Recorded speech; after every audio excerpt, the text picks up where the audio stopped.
लग्न समारंभ असो, दीपावली असो किंवा रक्षाबंधन असो, अशा खास वेळी आपल्याला आठवण येते ती रसरशीत गुलाबजामची. आणि गुलाबजाम जर अशा पद्धतीचे परफेक्ट हलवाई स्टाईल असतील ना, तर ते कोणाला खावेसे वाटणार नाही. आज तुम्हाला गुलाबजामची रेसिपी इतकी परफेक्ट शिकायला मिळणार आहे ना, की तुम्हाला पुन्हा दुसरी रेसिपी पाहण्याची अजिबातही गरज नाही. इतके परफेक्ट असे आपण हे गुलाबजाम तयार केलेले आहे. तेवढे रसरशीत देखील आहे बरं का.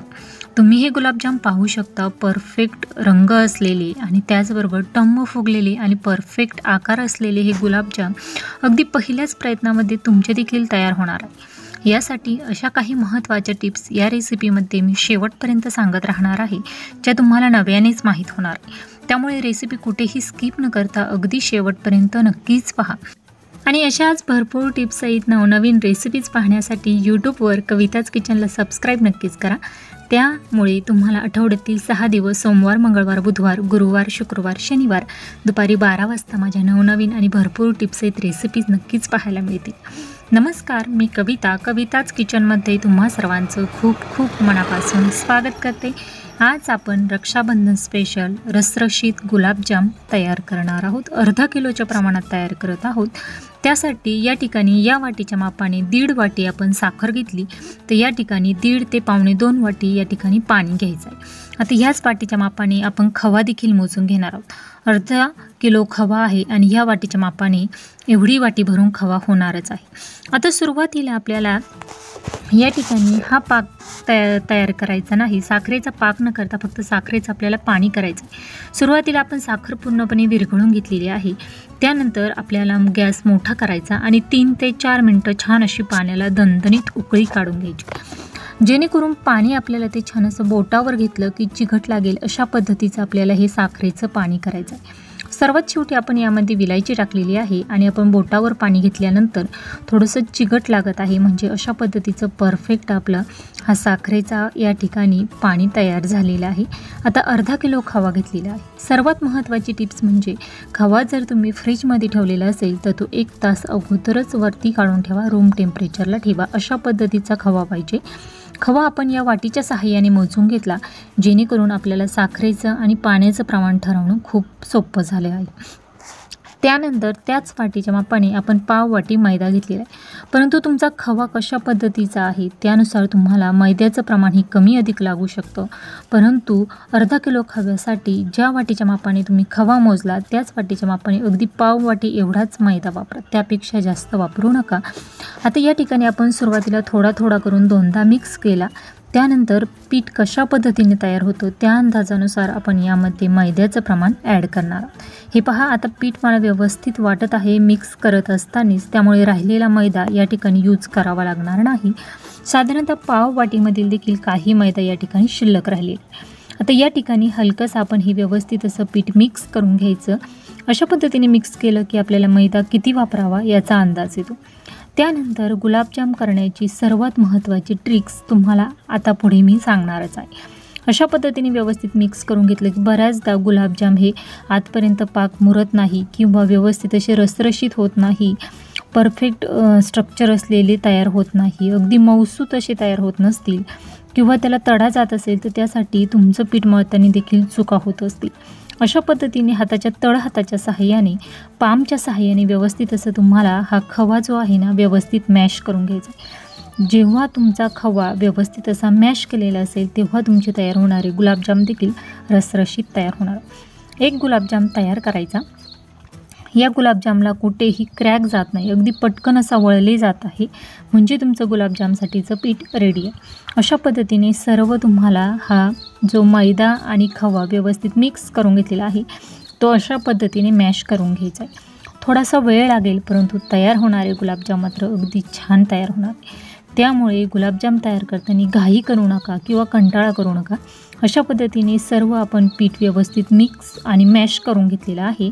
साधारणतः मला एवढं मॅश करण्यासाठी 1.25 तास एवढा वेळ लागलेला आहे. हे पहा, अशा पद्धतीने मी सर्व पीठ मॅश करून घेतलेलं आहे. त्यानंतर तुम्हाला मी एक गुलाबजाम तयार करून दाखवते. अवघ्या काही सेकंदातच गुलाबजाम आपला परफेक्ट तयार होतो, आकार व्यवस्थित येतो, त्याचबरोबर कुठेही क्रॅक जात नाही, अगदी पटकन असा गुलाबजाम वळले जातो.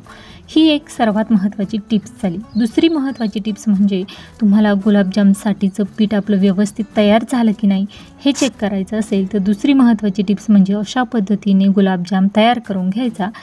हे पहा, कुठेही क्रॅक जात नाही, म्हणजे आपलं गुलाबजामसाठीचं पीठ तयार झालेलंच आहे।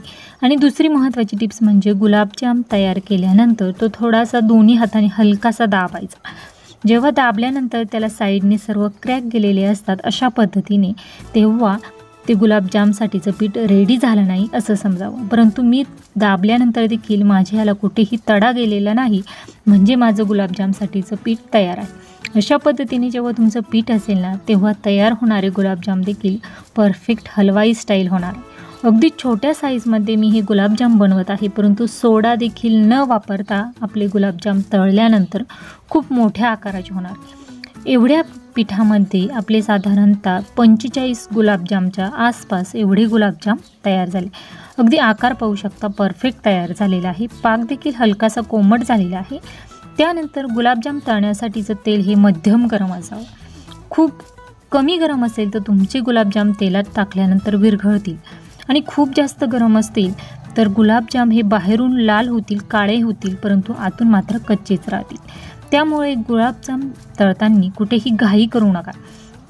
हे पहा, अगदी अलगद गुलाबजाम तळण्यासाठी 3 ते 4 मिनटं एवढा वेळ लागलाच पाहिजे। हे पहा, अगदी परफेक्ट रंगावर आपला हा गुलाबजाम तयार करून आणि तळून झालेला आहे। एक गुलाबजाम सुरुवातीला तळून पहा, तो परफेक्ट झाला की मगच गुलाबजाम तळायला सुरुवात करा।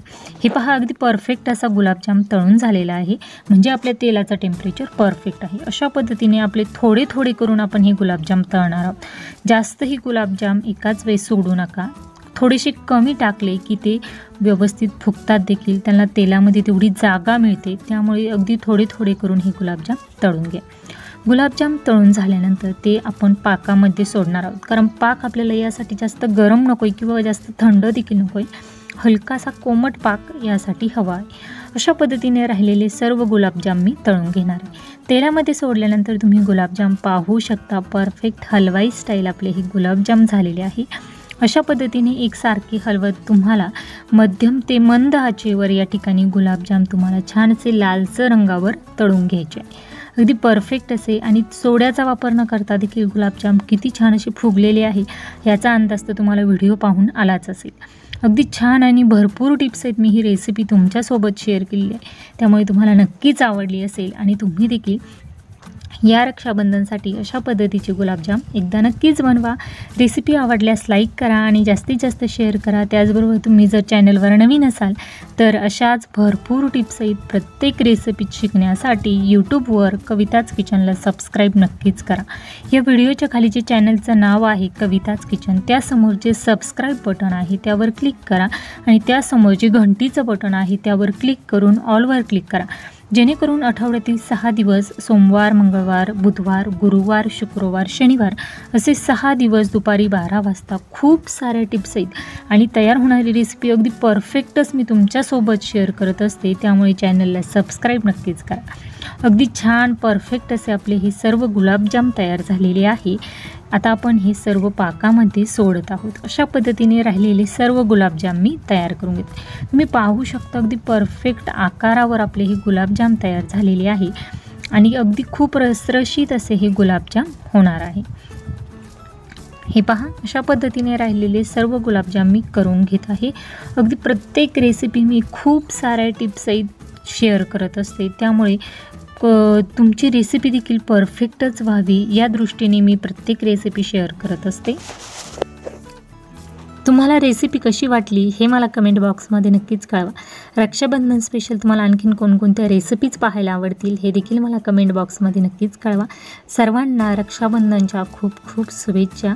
त्याचबरोबर तुम्हाला जर माझ्या रेसिपीज आवडत असतील तर तुमच्या मित्रमैत्रिणी आणि नातेवाईकांना देखील जास्तीत जास्त शेअर करा। या अगोदर आपण खूप साऱ्या रेसिपीज पाहिलेल्या आहेत, त्या देखील तुम्ही माझ्या चॅनलवर पाहू शकता। आपण दीपावलीच्या स्वीटच्या रेसिपी देखील खूप साऱ्या पाहिलेल्या आहे, त्या देखील तुम्ही पाहू शकता। याशिवाय आता श्रावण सोमवारच्या खूप साऱ्या रेसिपीज आपण यूट्यूबवर मी अपलोड करत आहे, त्या सर्व तुम्ही माझ्या चॅनलवर पाहू शकता।